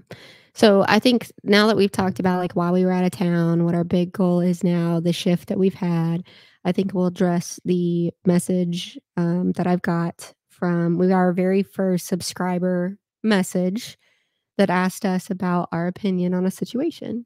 And so I think our next episode is going to be, because we're right at the, I think 100, clipping up on that 100-minute mark. We got about 25 minutes. Yeah, I think it's a different mindset. I think that would be a hard turnaround. I think we should stick with the business and this public speaking and stuff for this particular episode. And you want to leave that? What do you mean? You want to leave it for the next episode? Yeah, leave this text message for the next episode. Okay. It's not going anywhere. It's great content. If this person is watching, if you would like to do this, like jump on and do this, please shoot us a message and let's do this as a group. It may be a public, or not it may be a private thing that she was just looking for advice on, which is totally understandable. But the message came through. I, as always, addressed, I read you the message, we talked about it, and then I put together the reply. I read you the reply and I hit send, because this is a collaborative effort on our mindset. Yeah. So I didn't want to, and then we dove off into like a 45-minute conversation based off of this. And I was like, save it. This is podcast stuff. Save it. Yeah. It's fine. It's fine. It's okay. It's okay. So yeah, my social media is blowing up. Right now? Currently? Yeah. Like I'm getting messages still. Yeah. Yeah. I'm very special. You're special. I'm special. Special? I got. I'm special. Sarsaparilla. What's going on over there? Okay. Leadership conference for the trades, but with 95% women speakers. All right, let's dive into that. Okay, here we go. The majority, I will say this post is public. It's on my Facebook page.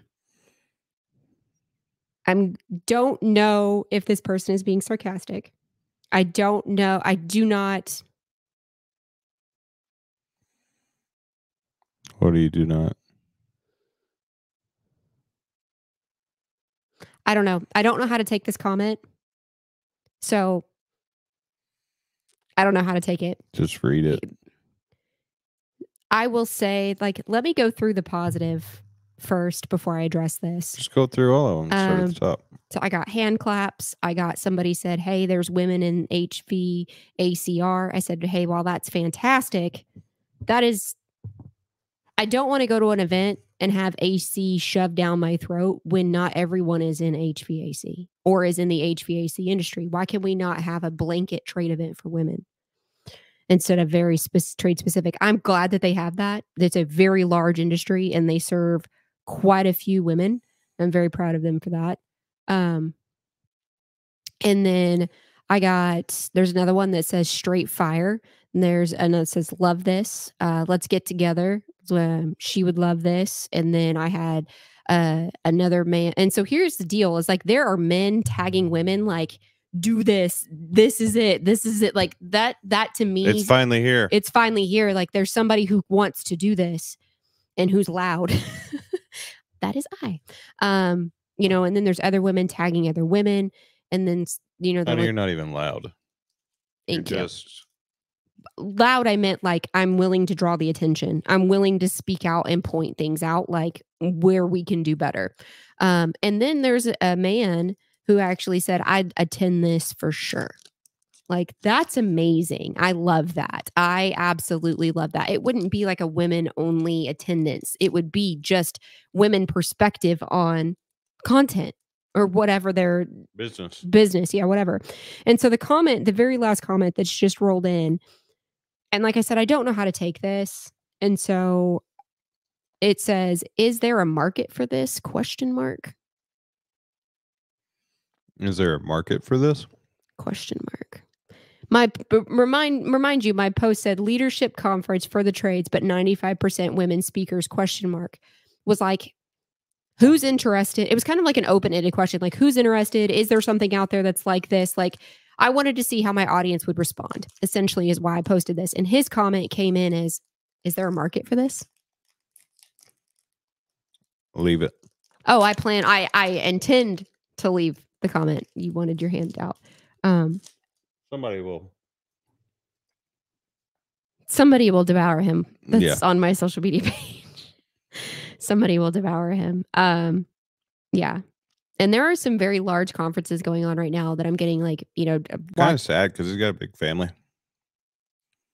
And he's, like I said, I don't know. He's got 2 little girls. Like I said, I don't know how he intends this question, but from all the previous questions, like sometimes you got to read the room. Sometimes you have to read the room on your comments. And yeah. So there's that.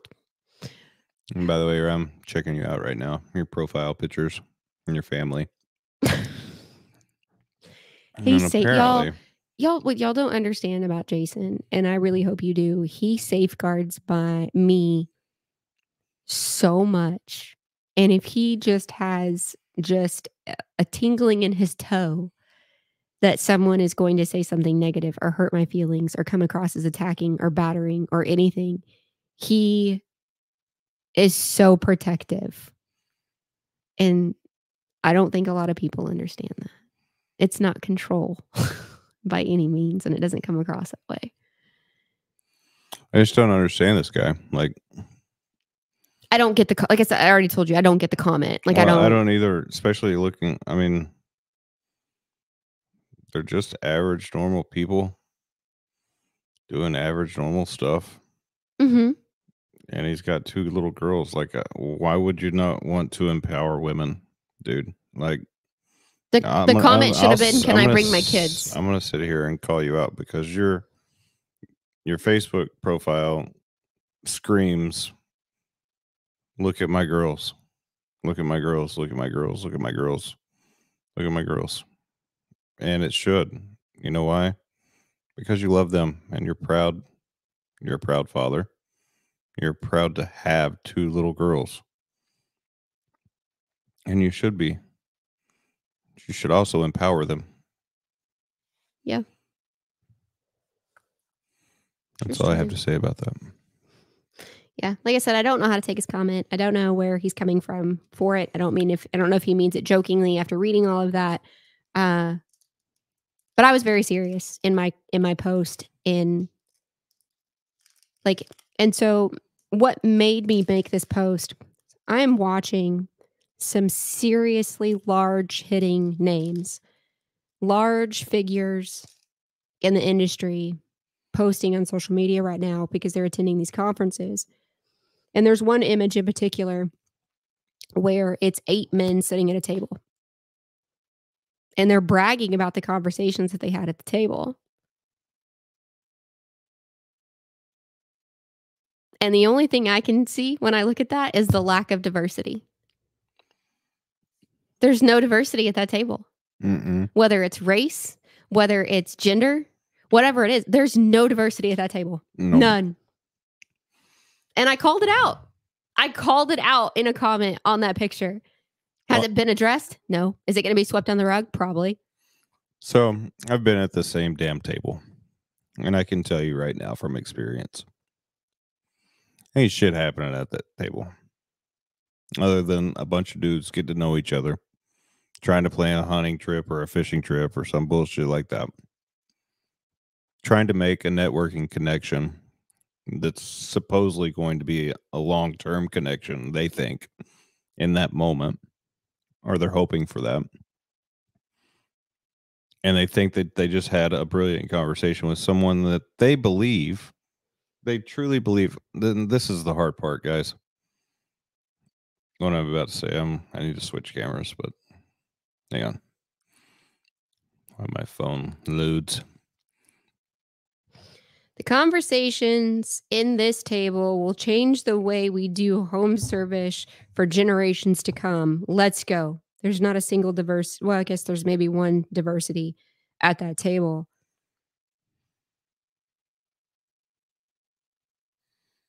Why am I not switching? I called it out. Do you want me to go press the button and go to the middle camera? It won't go. Is the camera not on?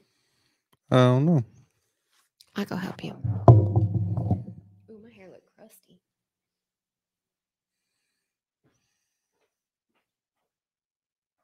You're right, it won't go. We're stuck. All right. Well, come sit back down. I need your pretty face for the picture at least. Come on. Go press the buttons. I don't know. You're just sliding over here? Yep. I'll share my microphone. So, where I was going, if I can get back on track here, where I was going with this is, yeah, there's a lot of great networking that happens at that table. But what do you take home when you leave? What are you going to go implement when you leave? You think a lot of great things just happened. Are those people going home with you? Are you taking those people back to go run your business? Or are you actually going to put in the work of what just got delivered to you and go install it in your business and implement it 1,000%? Because if you're not going to do that, that whole table that you're talking about, you're sitting at, you just wasted all of your time and money. Yeah. Well, it's like all of the it's almost like it's the 5 million, and I'm sure that table makes way more than that per person. What I'm saying is it's like the $5 million table, and it's like I look at that picture and I go, "You know what? I'll build my own table. No, thank you." Like I've just sat at these tables, and it all it is conversation over drinks. And these guys literally portray themselves, and I'm not trying to be an asshole. I'm just being real. These guys portray themselves as their heavy hitters, they're big king dingaling in the sales world. Anybody can be. You just got to put in the work. You True. just got to listen and put in the work. Give 100%, and you can be way better than they are. So They are just people. Go ahead. oh no, I got a lot to say. You didn't cut me off. I'm just waiting. I had to pull my mouth away from the mic so I didn't like Go ahead. bite my tongue. That is a great perspective from a man, but as a female in the trades, looking at these pictures and images that are coming across from these events, I'm not impressed. I'm looking at the panels of speakers. I'm looking at the lineups of these speakers. I'm looking at these people who are trying to break into the trade industry. And I just keep asking, where's the diversity? Where's the diversity? Where's the women? Where's the where? I just The women aren't there because the women aren't there yet. I mean, they are, but they aren't. There are. Don't get me wrong. There are a lot of women business owners. Absolutely. They are not portraying themselves, and they're not putting themselves out there. You know why? Mm. All right. Have you ever heard that statement of, how's it go? It's something like, all right, go ahead and build your kingdom before you share it, or something like that. Build it and they will come. So, women's mindset, to me, and this is my perspective, is that they hold everything until they're ready to show it. They don't want to show off a rusty old Ford. They want to show off a brand new caddy.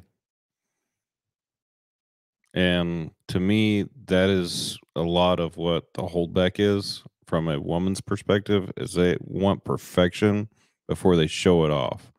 They're not willing to go bullshit around and shoot the shit and be fake like a lot of these guys are.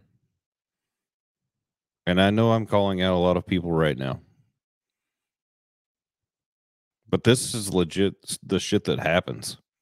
Like these guys, they're walking in there and this is real live shit that I've seen happen before. I've seen people rent fucking Lotuses, Lamborghinis, Ferraris to pull up in to go We to saw it in Fort Lauderdale. to go Our to a hotel fucking was full show of or a them. Rolls Royce. You go fucking rent one. Anybody can go Yes, rent a fucking you car. can. You can. And make up some story bullshit behind it. And you can make yourself look like a multimillionaire. Yeah. It's the same And shit people do this shit. Yeah, think about your high school reunion. It's the same. Yes. It's the same pissing contest, just a different crowd. It is. Yeah. Well, I make more than you do. No, you don't. I've sold more than you have. Okay, and No, you haven't. Break out your book. Show me your books, bro. no, I can't. Yeah, They haven't been you ain't done. got no damn books, They haven't been man. done in 4 years. I can't. You got no books, bro. Listen, Yeah. you don't have to be fake in any of these instances. You can be 100% yourself and feel comfortable in being yourself. Right. If you only did $100,000, be fucking proud that you did $100,000. Right. But Be proud of it and own it. my whole point is like at these tables, at these $5 million They're tables, so fake. the diversity is not there. And why is the diversity not there is my question and my concern. And congratulations on having an 8-man good old boy dinner, but I'm not impressed. I'm telling you, the reason why is it's fake, a bunch of bullshit, and great picture. For what? I mean, that's all that I really have to say. Like for FOMO, you're trying to make somebody fear of missing out. You're trying to make somebody jelly, like, oh, I want to be like them so I can sit at that table. Build your own table and show up with your own chair. Stop waiting for an invite for people. Like I'm just not impressed. I'm sorry. I'm looking for the diversity in the trades because I know it's there. It's just like not being you represented. and I just had this conversation. What do you mean? Build your own table. I am going to build my own table. Stop asking. I know. I'm saying we just had this conversation. I'm letting the world know you and I just had this conversation. Yeah. Stop asking to show up to other people's events when you are the event. Yeah. If you are the event in your circumstance, build your own. Yeah. Stop not believing in yourself. Yep. You've already put the work in. Yep.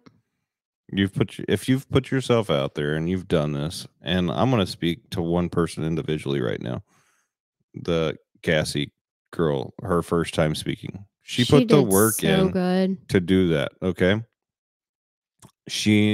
And honestly, I believe that every person before they're ready to take on their own event, they should put the work into several prior to Yep. and build the confidence up. So whenever you're putting on your own event, you have the confidence of everybody walking through that door.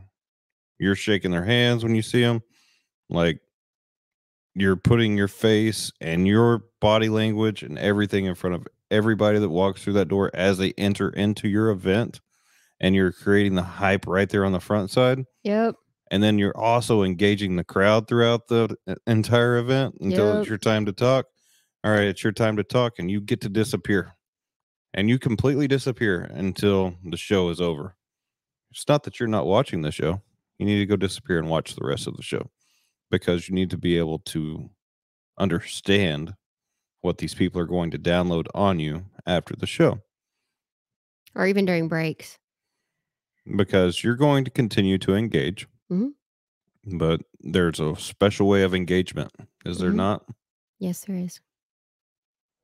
There is. Do you want me to go about how there's an art to it? So tell us about it. There's an art to it. So when, and I mean this in the most respectful way, I just don't know how another way to articulate it so people understand it. They are legitimately just pouring their soul and like just life vomiting their entire life onto you. They're telling you all their experiences, all of their everything. They are not looking and they're not coming to you so that you will give them a one-on-one speech. They heard what you said and you triggered something inside of them. And when you triggered something inside of them, they felt like they wanted to come tell you what it is that you triggered. You stand there and you listen. You shake your head, you engage, you give empathy, you give sympathy, you give excitement, you give celebration. You recognize what it is that they're trying to share with you and you make that connection. That's it. That's all that they want from you. And that bond in that moment will last a lifetime for that person. Absolutely. They will remember you for a lifetime and they will share that memory with them for a lifetime because what you said on stage resonated with them. You already said it. You don't have to say it twice. Like, you don't have to go into it again. They want to download to you their feelings on exactly what you delivered. Yes. And let them do it. Do not overstep that and lose what you just built. And because you can really fast. Yes. Yeah.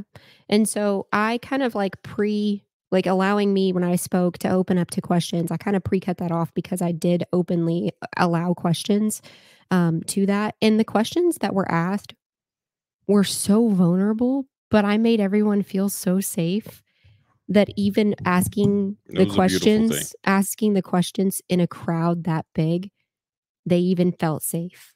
Like nobody, and the feedback that I got from the event was, I wanted to feel sorry for you, but I couldn't. And that's ultimately what I want. Like, I don't want you to feel sorry for me.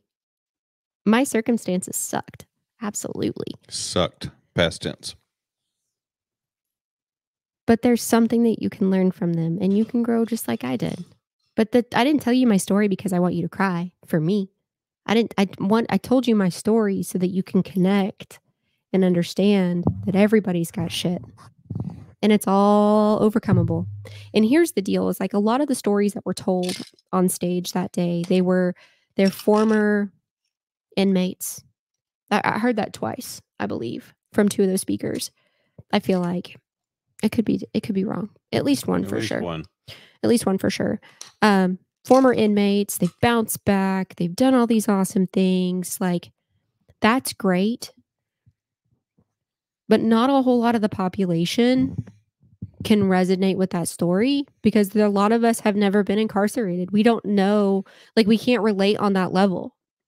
Whereas I just gave a different level of relatability in the fact of what I've dealt with and how I came back from it. So it wasn't like my story was more powerful or what I had been through was better. It wasn't like we were comparing anything.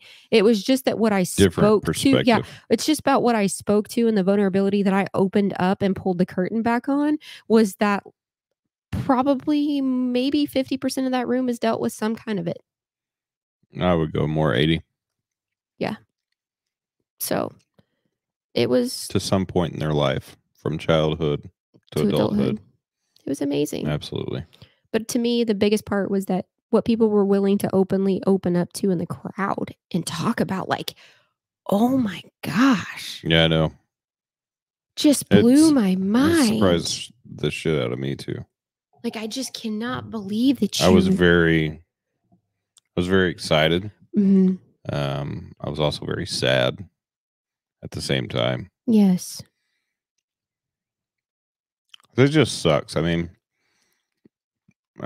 as much as the story gets told, and then I'm not saying you're like overtelling it by any means. And I didn't dive that far off into it. Mm-mm.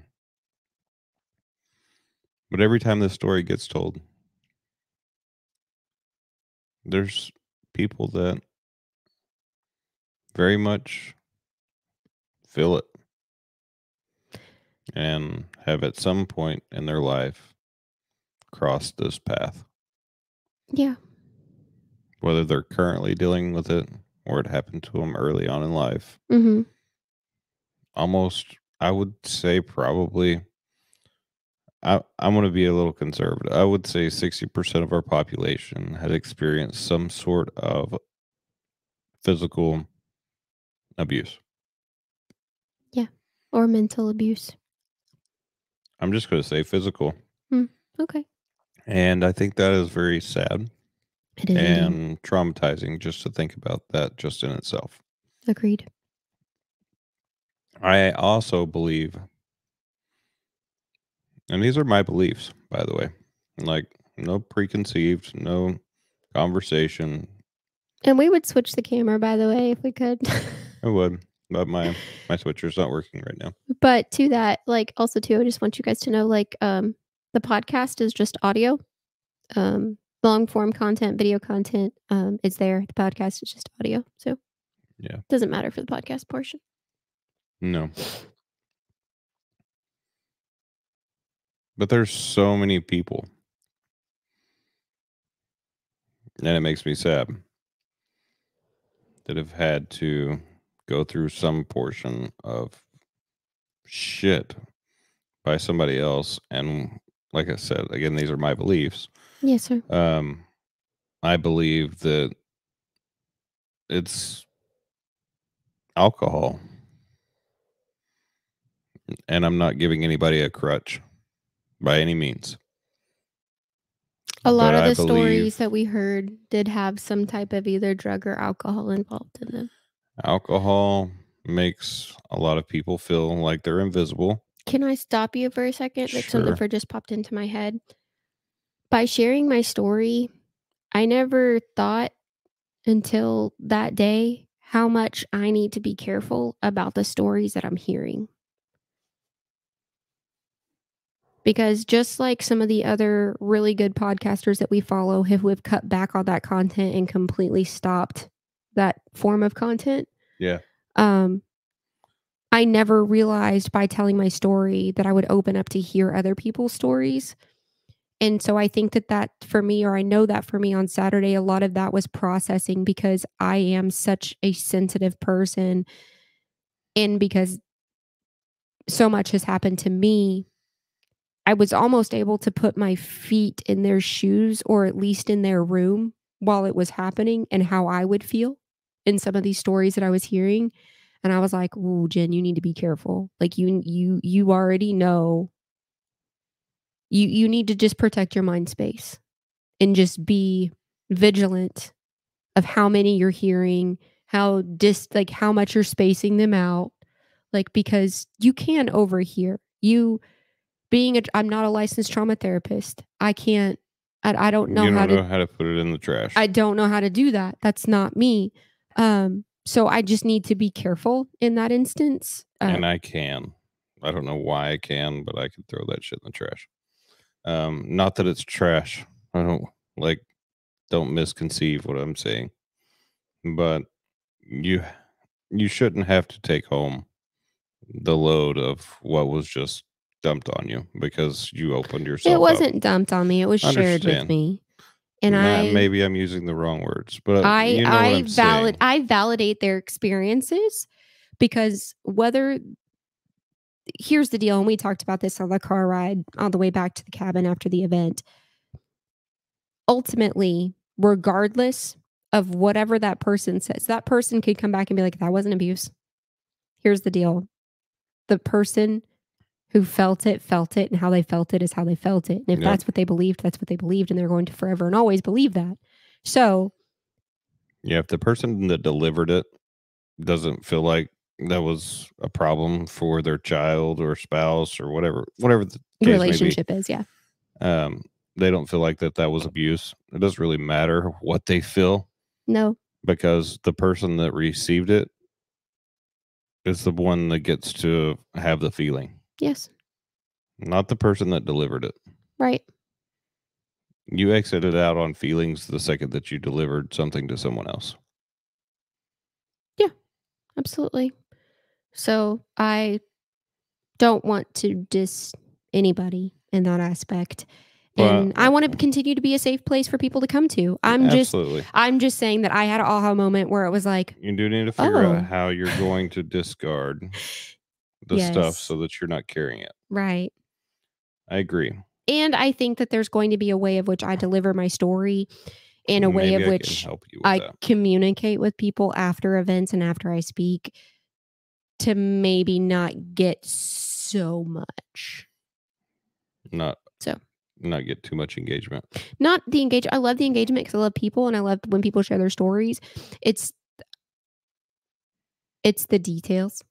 Like when you're already trauma bound from an experience that is so close to something that somebody's already, it could be a trigger point. And it's not anything I'm looking to relive. I've dealt with my triggers. I already know what my triggers are. I know the work that I put in. So to have a new story brought in is now something that I know that I'm going to have to go back to my therapist with and be like, hey, this is what's been going on. How can I deal? Yeah. So, but that's tonight's podcast. Well, that was a good one. It was a really good one. We just had a lot happen. Yeah. 13 of 100. We're going to get back on track. Indeed. Next, we've got some text messages to go through as far as situations. So this one will get dropped in a couple of hours. It'll be live. It won't be live, but it'll be ready for you guys to watch. So. We got to figure out what happened to our switcher. Yeah. Okay. Well, good night, everyone. Or good morning. Rather. Yes. Good morning. Good morning. It's 5 a.m. I hope you enjoyed our podcast. Yeah. Okay. Well, till next time, we'll be going over some content, giving our ideas and perspective on a situation that somebody asked our opinion on. Yeah. Until then, peace out. Bye, guys.